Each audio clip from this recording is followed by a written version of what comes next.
great clip of Seth MacFarlane, I think it's at the Academy Awards, and he says to the female nominees, congratulations ladies, you no longer have to pretend to be attracted to Harvey Weinstein. And the room kind of goes like, oh, like that. Yeah. So that's interesting that people have obviously known for a long time. Uma Thurman, I think, seems to really be harbouring a lot of rage. She was physically injured. It's Tarantino's film. Kill Bill, the car. Yeah. He's very bad, by the way. There's a terrible interview. I think it's him defending Roman Polanski or defending the rape of an underage girl. But she wanted that, you know. Yeah, she wanted it. It's terrible. Like, you're failing entirely to take into account the fact that she's of an age where she's genuinely not in a position to give consent. So irrespective of whether or not she wants it, and he's drugged her and got her drunk. Give consent. Let's talk about him directing a Star Trek movie, and I'm getting like pure protective of my fucking franchise, going, no, you're not allowed in. Oh, fuck no, he'll ruin it. Yeah, but particularly because the guy that is currently starring in Star Trek Discovery was the guy that came forward with the Kevin Spacey accusation. Because obviously it was horrible what happened to him. Yeah. Kevin Spacey, he was drunk and tried to rape a 14-year-old. He was like paedophilia, basically, right? Yeah. I just think Los Angeles, California just seems like a fucking shithole. I don't know why anyone would fucking work in Hollywood ever. It just seems like the worst place in the fucking world. So, but yeah, that was the beginning of Me Too, was LA, wasn't it? And Harvey Weinstein. What was your first thoughts as a woman and when this all kicked off? Well, I found myself thinking that it was about fucking time, quite frankly. But these things have come out before, but the problem has been that prior to this, women have tended not to be believed, and this was the first time I think that something like this came out and the women won. I think it's interesting when people talk about the culture and how the culture's changed, because I look back at cartoons historically where there's a character of male harassers being villains. Pepe Le Pew. Exactly the one I was going to reference. And the other one is like the Wolf from the Droopy cartoons, and the more contemporary ones would be things like Johnny Bravo. And the thing these characters all have in common is that they sexually harass women, and the joke is on these characters. Like the way that the stories round off is they get some sort of comeuppance for it. So I think it's interesting about the whole culture thing with this is that clearly we've always known this is wrong. And that, I think, is weird how men talk about as an excuse, but the culture was different back then, the culture. When I actually argue that's not the case, that actually if you were doing this type of shit in the 70s, the 60s, the 40s, it was always shit, and we all knew this is shit. And I think the only thing that has changed culturally now is that women, maybe because they can get together on social media, I can come forward en masse, and it's not just one wife in the middle of a city feeling like she's all alone. It used to be perfectly okay for men to talk in very derogatory terms about women publicly. That used to be the case, and you're too young to remember it, but it really did. No, I mean, within my time when I was in the RAF, that was very commonplace. Yeah. Very within earshot as well. We're not talking like behind closed doors. To say that's been eradicated is false. I mean, no, it hasn't been eradicated, but now people know that they oughtn't to be doing it. Whereas it used to be the case that people didn't even know that they shouldn't be doing it because it was just okay. The way, generalized racism was kind of okay in the 70s and things like that. It kind of just used to be okay. And this is what part of that kind of white male privilege backlash thing of, complaining about political correctness is. It's about the fact that they're not kind of allowed to say these things anymore. I think it's interesting to just talk about, we're using sort of film and TV as like, I guess, an analogy for all this in terms of the culture. I mean, the show like Men Behaving Badly, that was in the title. I mean, the whole show was centered on the fact that these guys were horribly objectifying sleazeballs, basically, that were just losers, and the joke was always on them. The girls in the show were always consistently shown to be more capable. They were a victim of this culture, so they were addressing that idea that actually this kind of lads mags type culture was not a positive thing in their life, but the idea was the main characters in the show, their comeuppance would be on them. Basically, these actions that were not rewarded by and large in the episodes, because that would become the foil. So just to say that the idea that this was okay, I think it's a weird subjective thing, because I think if you hang about with dickheads, well, yes, I guess within the circle of dickheads it is okay. Yeah. But to say like culturally, like we were somehow unaware this wasn't right, If that show was a primetime, well-rated TV show where the premise was the guys act like arseholes and they get their comeuppance and we laugh at them for it, we as a society understand what's going on. So it's interesting to me how, when we talk about the culture and what's changed, I think it's more to do with women being better connected now, and tools are in place that women are able to fucking fight back, and it's awesome that that's now occurring. I think one of the things that annoys the life out of me is always, why have you taken so long to come forward? Well, there's a variety of reasons that people take a long time to come forward with allegations. The chief one is that often at the time that an incident happens, the person doesn't necessarily, the victim of it doesn't necessarily perceive themselves as being a victim of a crime. It's often simply that they will blame themselves and feel shame for having sort of allowed something to happen. And it's part of the mentality of having been victimised, is that you find yourself blaming yourself for having put yourself in the position of allowing it to happen, or this, that and the other. And it's only perhaps as time progresses and you think it through and you get a little bit of distance on it, that you actually find yourself thinking, hold on a fucking minute. What the fuck? At which point you probably don't have any of it. So it's different if you're attacked in the street. It's the sort of degrees, isn't it? If you're attacked by a stranger in the street and raped, nobody has any doubts about that. However, if you have gone home with somebody after a work do and then realised you don't want to and they've not allowed you to leave, you're going to blame yourself for that. Your first instinct is going to be somehow that you've put yourself in the position of being vulnerable, and society will to a certain extent reinforce that, and so people don't necessarily immediately view themselves as having been a victim of a crime. It takes you a little bit of time to process it, to get back around to the fuck you. Yeah, I've spoken with at least one woman that told me that they've been in a situation where during sex that they've said stop and the guy hasn't, and they've not realised for a long time afterwards that was actually rape. Yeah, I don't think time should be a factor really in it. You know, the stuff that happens to all of us where you look back and go, fuck, actually now I'm a different person than I was then, and actually now looking back I can see that for what it was, but at the time you might not see it for what it is. Yeah. So yeah, I totally get that. What you're saying about we always have had an understanding of what is right and wrong, and that's probably not changed that much. I think that's kind of true, but the change that's happened has more been from a place where you would look at things as being a bit naughty or risky, you know, someone being a bit of a chancer or taking advantage of things, but not necessarily thinking them as like criminal acts. I think that's probably been the progression. So we still understand the same things are right and wrong, but it's like the gravity of those things has become more evident now. The interesting thing with all this is where that line comes in between what would be classed as sexual assault and a misunderstanding or a faux pas. If something occurs and someone says, no, I'm not okay with that, stop. If the person then goes, shit, sorry, didn't mean that, whoa, and there's an immediate acknowledgement of, fuck, something's gone wrong here, I'm sorry, you know, responsibility is taken, guilt is shown, whatever else, I don't think that falls into sexual assault. I think that falls into social faux pas. It's like if you're walking down the street and someone thumps into you. If they turn around and go, oh, shit, sorry, you're likely to go, oh yeah, don't worry about it. But if they thump into you and then just kind of stare at you, you're more likely to go, did he just fucking do something to me there? And I think with all of these things, there needs to be a leeway where people can fuck up and make mistakes. Either we get in a world where we're all fucking filling out consent forms before we do anything.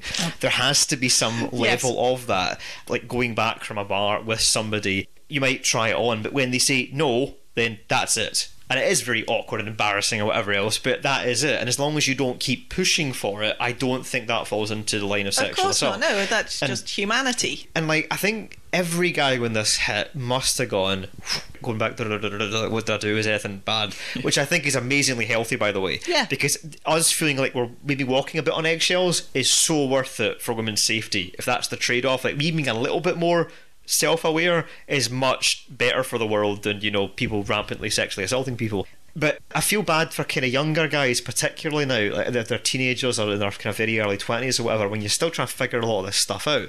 Because whether we like it or not, a lot of this is kind of trial and error here. You know, there's only one way to kind of get in amongst it, and it's to get in amongst it.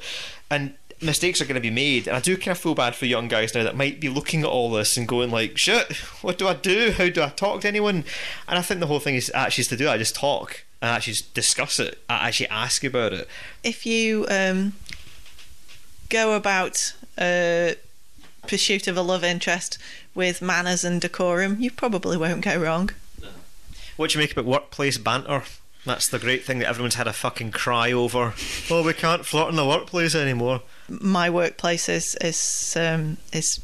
such that we've all sort of collectively agreed that none of us can ever go and work anywhere else because our workplace banter is it's just I wouldn't want a recording of it. I used to flirt at work all the time. It was great fun, just with folk you were never gonna like connect with in any way, but you just have like a banter with. Yeah. But now I work with 4 guys and 2 dogs, so I'm very lucky in that, you know, I essentially work surrounded by my mates.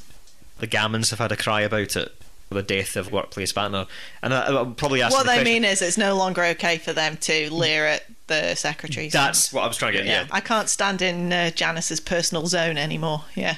I have seen stuff like that, and it is really bad, like really, really bad. The personal space hoverers are one of those things where you think, Uh-huh.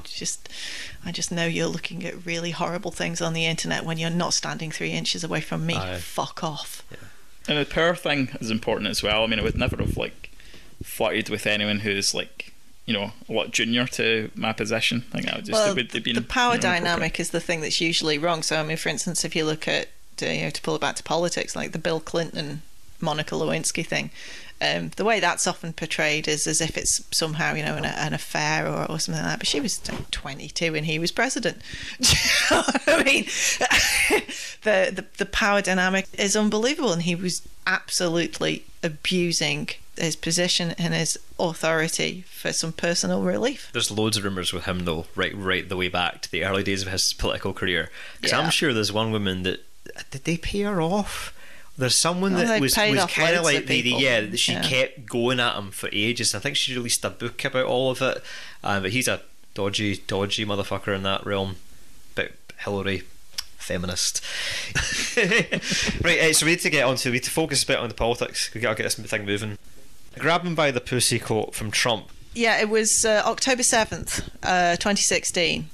Was that maybe the actual start of Me Too?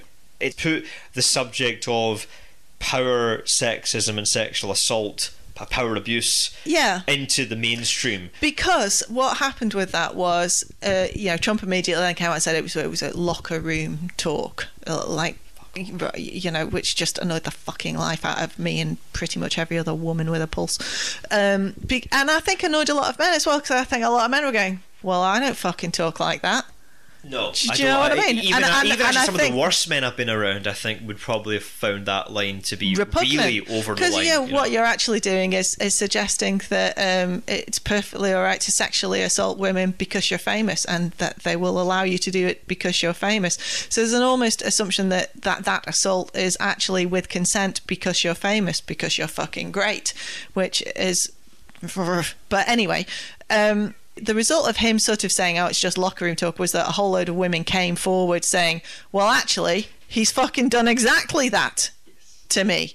And I think that probably was the trigger then for the Harvey Weinstein thing. So the Harvey Weinstein thing came out because of Ronan Farrow's investigative reporting, and Ronan Farrow is possibly quite motivated in this. He works with Jane Meyer for the New Yorker, and he is, of course, the son of Mia Farrow. Well, that's a matter of debate because they think it might be Sinatra's Oh, son. right. That would make...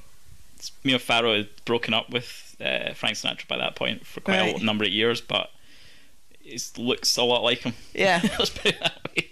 But yes, you can understand why Ronan Farrow might be motivated in this regard. So it's his investigative reporting that kind of broke the Harvey Weinstein thing, and then that was kind of like a floodgate. Because I can see, I mean, you'd had the day after the inauguration, you had the Women's March on Washington, and I think there was this swell of feeling amongst women that, you know,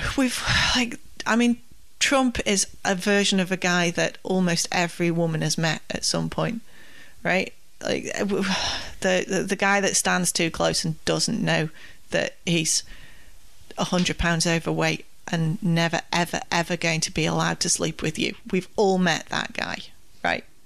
Every woman's met that guy.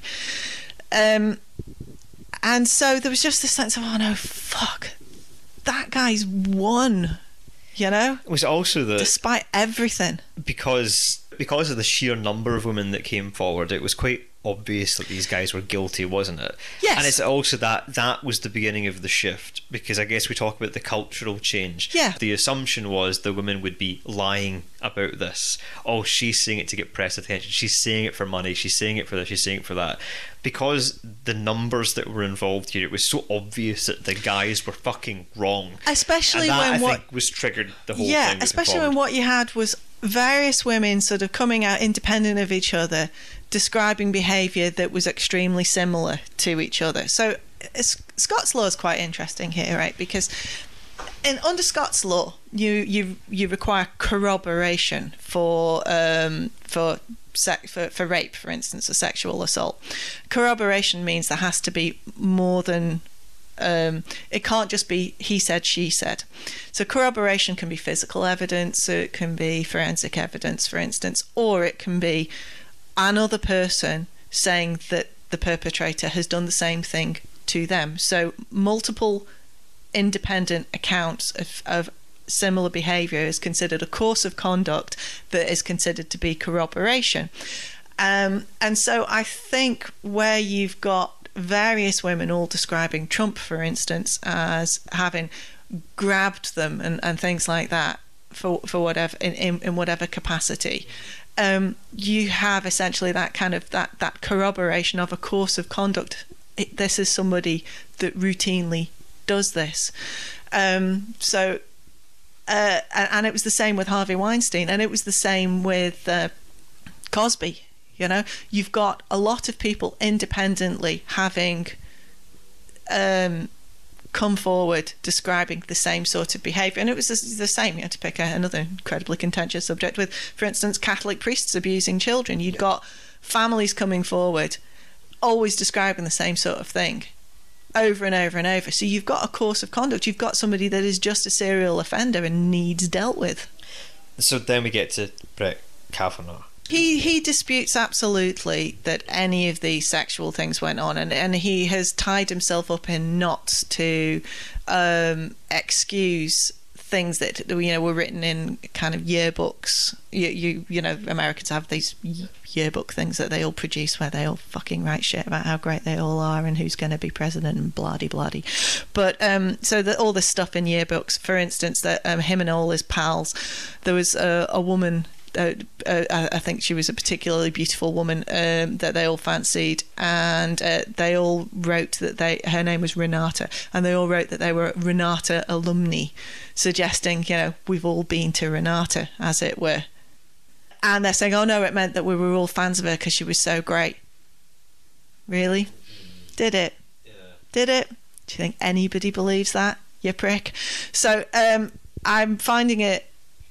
The thing that I'm finding really, really discouraging is that this has been boiled down to a he said, she said, when it's actually a he said, they said, because to go back to that course of conduct, we've actually had several women come forward now, all describing behaviour from roughly the same period that falls into roughly the same sort of course of conduct behaviour, which is being a drunken prick and getting leery with women. And this is the thing that a lot of his friends from college have come forward and saying, look, yeah, we thought it was great that our pal from college was going to be on the Supreme Court, but we're really concerned now that he's lying under oath, because he was the guy fucking holding up the beer keg at every party. He was a serious and problematic drinker at college, and he's tried to totally whitewash that.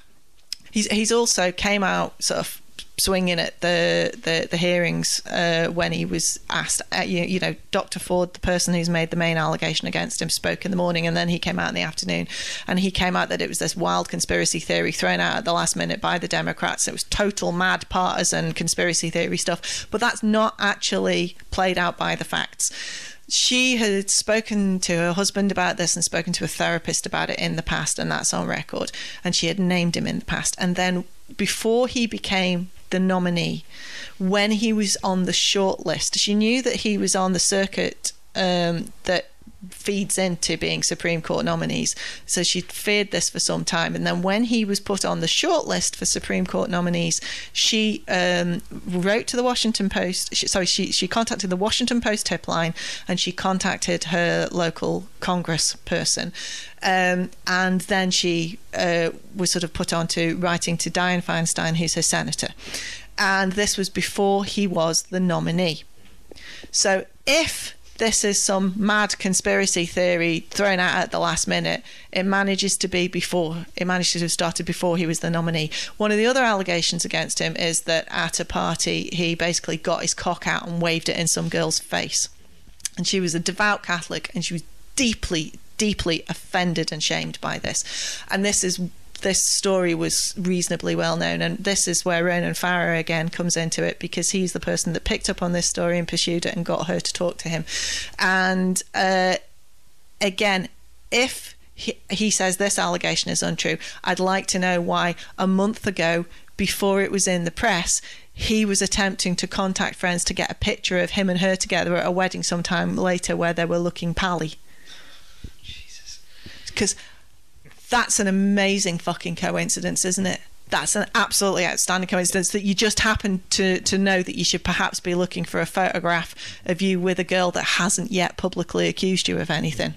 So he can go fuck himself. He's guilty as fucking fuck. And he's actually probably the absolute worst in that he knows he's done wrong. He knows that he was a raving alcoholic. He knows he got his cock out, and he knows he probably raped this woman, and he's just going around trying to cover up as best he can. The Dr. Ford allegation is that she thought he was going to try to rape her, and this is obviously indelibly etched upon her memory. She was 15. She was held down. If that's because it's not, there was no him and his pal Judge, and they seem to have been like the folie de the pair of them together were worse than the sum of the parts.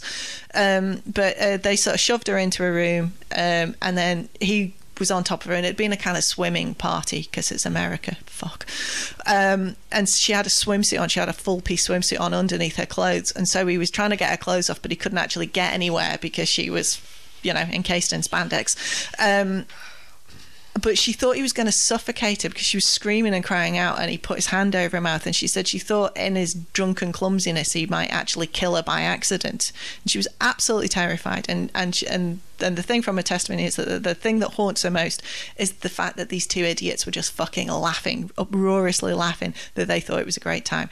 And they were clearly both really, really drunk. And eventually, apparently, Judge, his best pal, kind of sort of jumped onto the bed and he knocked Kavanagh off her, and as a result of that she was able to get out of the room and escape. And that all rings horribly, horribly true to me, and it's etched indelibly into her memory. But here's the thing, it maybe isn't etched indelibly into his, because if he was absolutely pissed and these two were always being dicks with women, it's possible that he doesn't remember, because it wasn't important to him, because he doesn't respect women. He treated women that way because he has no respect for them, and it doesn't matter, and he didn't record it. You record the things that matter to you. You recall the incidences that... emotional memories. Exactly. Maybe this meant nothing to him because it was commonplace, because he's a fucking arsehole. The woman has given a testimony and been found credible, and I'm sorry to say, but men have still gone, but Yeah, because Jeff Flake was the man that was caught in the lift. Yes. Tremendous CNN coverage of this, of these amazing women that obviously had been victims, I think, many of them, of horrible assaults. It was a beautiful moment where one of them goes, "Look at me, don't look at the floor, look at me!" Yes. And he was just this snivelling little coward.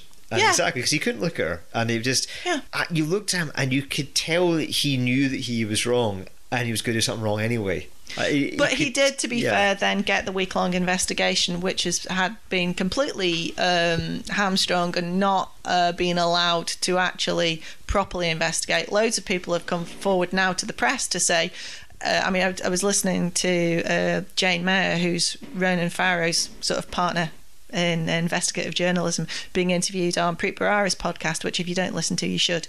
Preet Bharara used to be the district attorney for the Southern District of New York, and he was sacked by Trump, and he now is writing a book and has a podcast, and he is absolutely fantastic. But he was interviewing Jane Mayer about this, and she said her phone's just been going billy-o for like the last week with people coming forward to say that Brett Kavanaugh is a liar.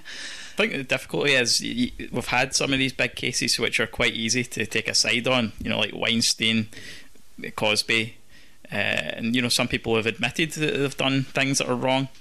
So these are very clear cut and, you know, not really debatable. But then you get these, we're starting to get these ones now which are, some people might have more doubts about, are a bit harder to, you know, separate the truth from fiction.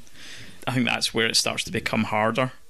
And I think the Republican case in this would be, well, can we really start penalising people for unproven allegations, even if we believe they're very substantiated, if it's not been proven in a court of law? Yes, however, this is a job interview. So is the difference between the criminal standard whereby someone's liberty might be taken away from them and the general standard of sort of, you know, would you employ him?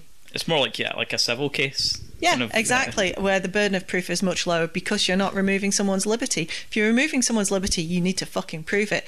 But if it's a job interview, it just needs to be balance of probability. Would you hire this guy, having heard those women? I wouldn't. I think their comeback is like, well, would you if give you him set 10 this year for life? precedent now that someone can be, you know, refused that job, then what's to stop someone else the next time or in a similar situation from giving a false allegation that then stops, you know, the political process from working? Because it would make, you know, it would make it easy for folk to bring forward malicious allegations, and I don't think that is common, but I think that's people's perception. I understand that. However, I think that there can be a reasonable sort of test of whether or not the allegations seem likely to be true, and I think that level has easily been met. And the argument that it hasn't met the criminal standard is not the right argument to make. It doesn't have to meet the criminal standard. Yeah, they keep saying, you know, innocent until proven guilty, but he doesn't need to be found guilty. That's not what's happening here. It's not a criminal case. You don't have a civil right to be on the Supreme Court for life. You're saying, well, what if a false accusation happens? What if this? Those are going to be in the massive minority, though. Those are not going to be commonplace. And they fall into easily identifiable types, usually of revenge or someone being the argument nuts. to me would be like, there's going to be a risk, and yes, maybe this will affect some men that may be the victims of false allegations, but they will be in the minority. Is that risk not worth it, though, for the overall safety and security of women? Yes. And that just seems like a kind of open and shut case to me on that you'd have to be a kind of real right-wing lunatic to suggest that it's much, much better to leave vulnerable women remaining vulnerable, you know, and men to be allowed to continue to assault women in this capacity than to risk the minority that, you know, may become victims of false allegations. Not that that is a good thing, it's just a kind of weighing up the balance of the law. But I just think that's the thing about all this, where it's like men feeling uncomfortable or threatened. I just think, well, it's like, but how could you prioritise yourselves over all these women out there that have suffered for decades on this? Practice. Yeah, that's the thing that kind of blows my mind about it. It's like, oh, but that might make us feel uncomfortable. It's like, well, yes, good, you know, because that's the point. That's the plan. Yeah, exactly. Yeah. And again, if you haven't done anything wrong or malicious or evil, you'll be okay. I mean, because again, unless you get in the very, very unlikely scenario where a false allegation can occur.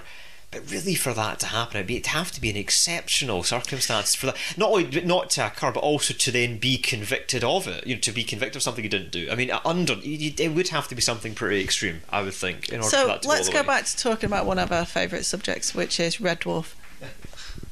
Craig Charles is an example of someone, and I genuinely believe he was innocent, of somebody who was accused of rape and was found not guilty, and it would appear that his ex-girlfriend had basically maliciously made up a charge against him. And I rather liked the way he handled himself throughout all of it, because he kind of did come out fighting, and he came out after it had all happened, and he was absolutely prepared to talk to anybody and everybody to try and clear his name, because he hadn't done anything wrong. And so when false allegations occur, they fall into very, very clearly defined types for the most part. There are women who have mental illness who repetitively accuse men of sort of sexual assault and things like that, and it's a mental illness, and it's awful, but the police ought to know better than to prosecute the people. It becomes apparent. And then there is often the spurned ex-girlfriend thing, and that does happen, unfortunately, because, as we've discussed before, women can be cunts too. And that's what happened to Craig Charles. He was about to get married to somebody else, and there'd obviously been some sort of thing going on with the ex on and off, and he needed to go and tell her that he was about to get married, because I think he knew she was going to go off at the fucking deep end. And it's also, I think it was all a bit sordid, and he took a pal around with him, and then she made a complaint of rape against him, and he ended up doing a substantial amount of time in prison on remand, waiting for the court case, but was found innocent, because I believe genuinely, actually, that he was innocent. And the way he conducted himself afterwards was this sort of, I haven't done anything wrong, and he was a bit angry, understandably angry, but he wasn't out of control angry. He was just, it was the natural outrage of somebody who has been falsely accused, and I believed him. Yeah. Right? Brett Kavanaugh's outrage was the outrage of somebody that's gotten away with this for all these years and has climbed up the greasy pole, and with the summit in sight has suddenly been confronted with his behaviour. And that's a very different manner of outrage, and it was all just about how great he was and all his service and this, that and the other. And if you contrast that, it's bizarre to be contrasting this to Craig Charles of Red Dwarf, but if you contrast it, Craig Charles was coming out and saying, look, yeah, this happened, and yeah, we'd had coke, and yeah, I'd kind of been going on with my ex when I shouldn't have been, when I was about to get married, and all the rest of it. And it was a mea culpa of how he'd walked into a situation where he pissed a woman off so badly that this had happened to him. Not that that's a justification for it at all, but you know, there was this acknowledgement of the things that he'd done wrong and how this had happened. Whereas with Brett Kavanaugh, it's all a conspiracy. He's totally innocent. He's fucking Mr. Shiny Clean, and there's no acknowledgement at all of his own culpability. Yeah, I think that's normally a giveaway. If the person just tries to present themselves as being perfect, that's normally the first sign that they're guilty of sin. Yeah. If you're going to kind of go, look, I'm an arsehole, but I didn't do that. Like, I've done many things, but I didn't do that one. You can get me on all this shit, but not that. I will do anything for love. I tried to stay open-minded when I was watching it, and she was very convincing, and then I watched his, and I'm like, I actually don't care if you're guilty or not anymore. You're just such an arsehole. It's like, why would you act like this? Have some, you know. Did you see the Matt Damon composure thing? The Matt Damon SNL thing. Live, yeah. Oh, It's my speech. There are others like it, but this is mine. I wrote it myself last night while screaming into an empty bag of Doritos. I'm here tonight because of a sham, a political con job orchestrated by the Clintons and George Soros and Kathy Griffin and Mr. Ronan Sinatra. Now, I am usually an optimist. I'm a keg is half full kind of guy. But what I've seen from the monsters on this committee makes me want to puke, and not from beer. Dr. Ford has no evidence, none. Meanwhile, I've got these.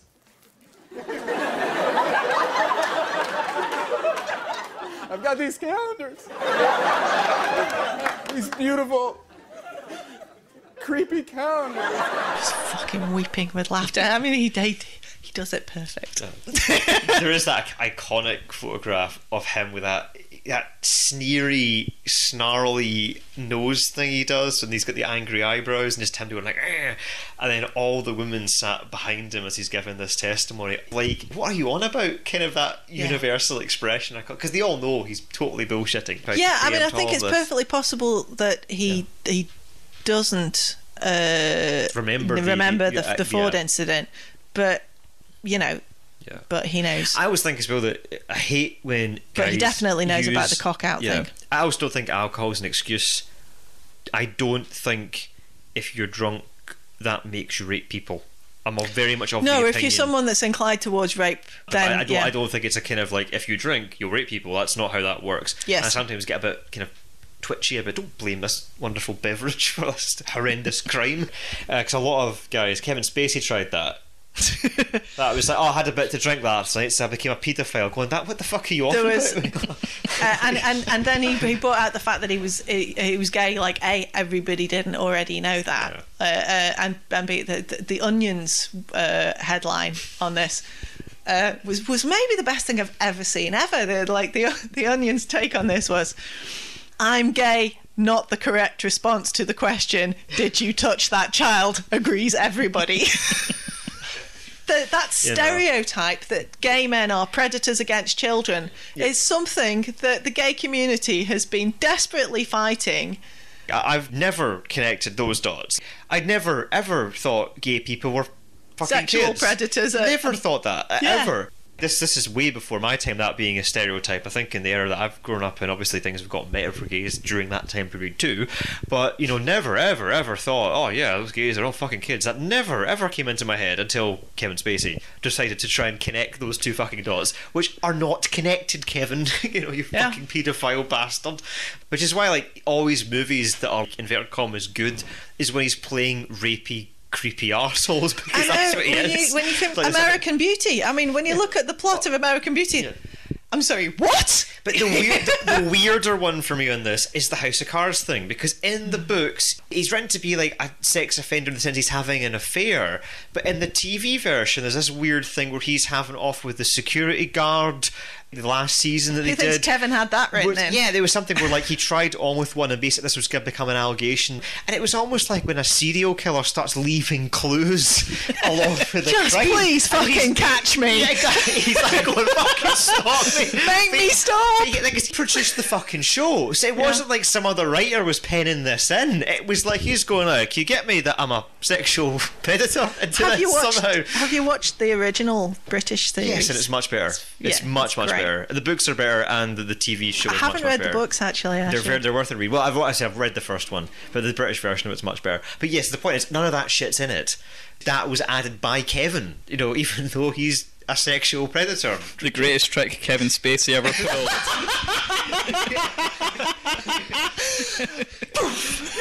But that is to tie it back into the whole men behaving badly conversation we were having at the start. I did notice that once Me Too kind of blew up. Like, who was the one famous stand-up comedian who was openly addressing how terrible men are? Louis C.K., who turned out to be one of the fucking terrible men. Yeah. Same thing with fucking, Woody Allen films seem to be like, you're an awkward young man. Like, no, you're not. You're a fucking predator. Yeah, he's definitely a fucking weirdo pervert. But I mean, again, he wasn't exactly shy about putting that, as you say, into his film work. Like, it's all over it. Like, that's what he was talking about half the time. Is it Manhattan, where the whole thing is an older guy falling in love with a girl that like is something like 16 or 17, I think, in the movie. I may have that wrong, but again, it's like he's all in the movies. It's not like he's been hiding it. She's doing her homework. Yeah, He's trying to shag her. It's like Something like that. Like all these movies, to be honest, it's like I it's all pervy stuff. Is Roman Polanski not bringing out a fucking film about exactly the situation he's in called J'accuse? I read this. Oh yeah, it's true. Yeah. God, that might have been a parody actually. I don't know. It's interesting the way so many folk have worked with him and like not cared about all that stuff. I just think Ellie is a shithole. Like, there was a bit where Jennifer Lawrence was talking about being in like a nude lineup for one of her films when like she first got there, or like quite early on in her career. If I saw that, I'd be like, fuck this town. I can't understand why you would hang about. I think the potential to get paid $20 million a film is probably why people hang about. So at that point, it's like, it is consensual, but it's an inappropriate power play. So that's where it kind of gets a little bit like, well, where does the blame lie in that? Because like, if someone offers me like $20 million to shag them, if I do it, like, that has to be on me. You know what I mean? So you do get that kind of weird line of how is that then built the foundation for all the subsequent abuses that were more rapey and wrong. What you're discussing here is whether or not you're back to, for instance, the idea of prostitution. Should the prostitute be prosecuted, or should the client? should the person paying or the person offering the service be prosecuted. So and this is a fundamental argument with regards to the regulation of prostitution, that we tend to lock up the prostitutes, whereas more enlightened countries tend to go after the clients. So I don't think prostitution should be illegal, by the way. I think it should be regulated. No, I decriminalise it all, but I'm just so you're saying that this example that it should be the well, I'm asking the question. If you're saying the starlet, the Hollywood starlet who wants to be a star, is in there's a power imbalance and she's in the vulnerable position. She maybe thinks she won't get another opportunity at her dream if she doesn't do this thing. The Hollywood mogul who has the power and the money and the authority is taking advantage of his power and money and authority in order to get his own personal gratification. Yes, the girl in question is to a certain extent continuing that by not saying no. But she may never get another chance, and that's the mentality that keeps that sort of thing going. I'm not in any way suggesting it's the right decision to sleep with the walrus. Yeah, there have been actresses have come out and said, I didn't sleep with Harvey Weinstein, when the opportunity was there. I intentionally, I would never do something like that, and then that was me. My career dried up, and I wouldn't really blame the women in this case, but I can see how the women who are not doing that and resisting that kind of pressure would feel aggrieved at these women for not having that kind of that's solidarity. I'm trying to find the words for this, but that's exactly how I think I would feel about it as well. It's more that if people are saying no, they're not being rewarded for that, whereas the people that are clearly doing the wrong thing, are being rewarded, for it, and that's sort of where the problem kind of comes in. But that's not to do with, it's not just an exchange of money for sex, though. It's the career and everything on top of that. So it is a little bit different, I think, from your kind of streetwalking situation. But, there's a company I love called Despair.com who sell demotivational posters, and one of theirs is a picture of Edison, and it says, "Ruthlessness, it pays a lot better than integrity." Yeah, true. I will say, to be fair though, it does fucking explain, when you look at Hollywood films, you look at some actors and go, why are you a star?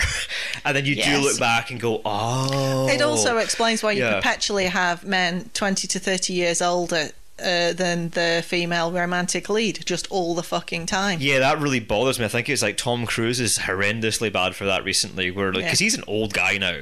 Yeah. I know he's fucking 4'10" or whatever, and he's dyeing his hair and all that shit. But I mean, he is still an old guy. Yeah. But all the starlets he's being paired up with now are the same age as the female leads that he was with when he was fucking doing movies in the 80s. You're going, what the fuck is this shit? Yeah. And that I think, as I've gotten older, I've noticed that's really creepy and weird. And the thing that does is exclude women of my age from the screen. Because a lot of women now, they do the weird thing where they're a star when they're younger, up until, say, maybe they're early 30s at most, and then they go away and they come back as character actors. Yeah. I don't know if you've watched it, The Good Wife and then The Good Fight, which is one of my favourite things. I've watched every little bit of it. It's absolutely fantastic. And if you want an understanding of American law and American politics, which is interesting, it's really, really good. But one of the things that was so fantastic about that was that it was about a middle-aged woman, and it featured lots of powerful women, of some senior years, and it was all about power plays, and it was fantastically interesting, and it wasn't just full of bright young things. Do you remember when I think it was the last Bond film, Spectre, came out, and they made this big show about the fact it's the oldest Bond girl ever? And I was going, this is still fucking 19. I think basically the whole thing was that she was of a comparable age to Daniel Craig, and going, well done, you. This is more like highlighting. Congratulations. Yeah, it's this is more like highlighting the abnormalness of all the other women that have been involved in this franchise, not the fact you've got a male lead and a female co-star that are the same age or within the age bracket, going, is that not how that should work? Is it not weirder that he's banging all these girls that are 24 or something?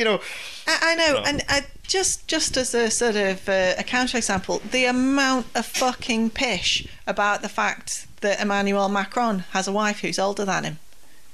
And so what? He fell in love with someone who was older than him, presumably because, aside from, and she's a very beautiful woman, but aside from that, presumably because perhaps she's mature and intelligent, and he enjoyed her personality and her company. And the amount of fucking piss taking about that.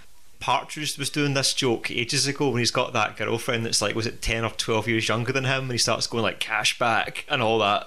He thinks that this gives him street cred because his wife is so much younger than he is, even though she's, you know, basically like an almost mail order bride type situation. That he thinks that's really cool and people in society will like that. But obviously the joke is on Alan Partridge. It's not. We're not. You know, the it's joke not is always on Alan exactly. Partridge. But it comes back to the point where it's like, we know this isn't. We know this is weird behaviour.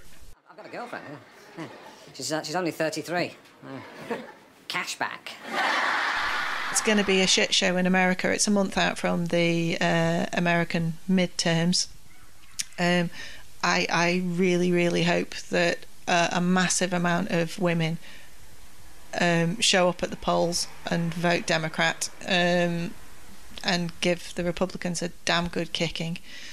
Brett Kavanaugh could be impeached, and there's plenty of grounds to impeach him, because not only has he lied at this confirmation, he lied at his confirmation hearings for the circuit position as a judge that he holds now, with regards to having been given material that had been hacked from the Democrats then. He's a liar. He's a nasty piece of work, and he has no right to be passing judgments over things that will happen to women's bodies. And that's pretty much all I have to say on the matter. Aside from all that, he's still terrible when it comes to just like basic policy stuff as well. He's just awful. He's just like no good redeeming qualities whatsoever. He's like a big supporter of mass surveillance, and I think he's shown himself to be kind of like the Trump side of like not believing that a president can be, you know, convicted of a crime or whatever. That's why he was picked. That's why Trump likes him. However, the idea that that's what he said in the article is not actually quite correct. Ben Wittes, who's a legal commentator in America, has pointed out that actually what he wrote was that he didn't think it ought to be, but that the law as it stood meant that a president could be pursued. And it's been interpreted that he's saying Trump, for instance, shouldn't or couldn't be pursued, but that isn't technically what he said. However, after everything that's happened to him, I bet it's his position now. So this is all just about protecting Trump. But also, it's Roe v. Wade. It's getting rid of abortion rights. So Roe v. Wade is the act which says that the states can't overturn individual abortion rights. That it covers that a woman's right to an abortion is part of her right to privacy. And if Roe v. Wade is overturned, there's lots of states that are already ready and waiting to go, and you know, abortion will be gone in about 20 states in 2 years. He's a very pro-gun guy as well, so obviously that's the main thing. Pro-guns, doesn't like the Eskimos.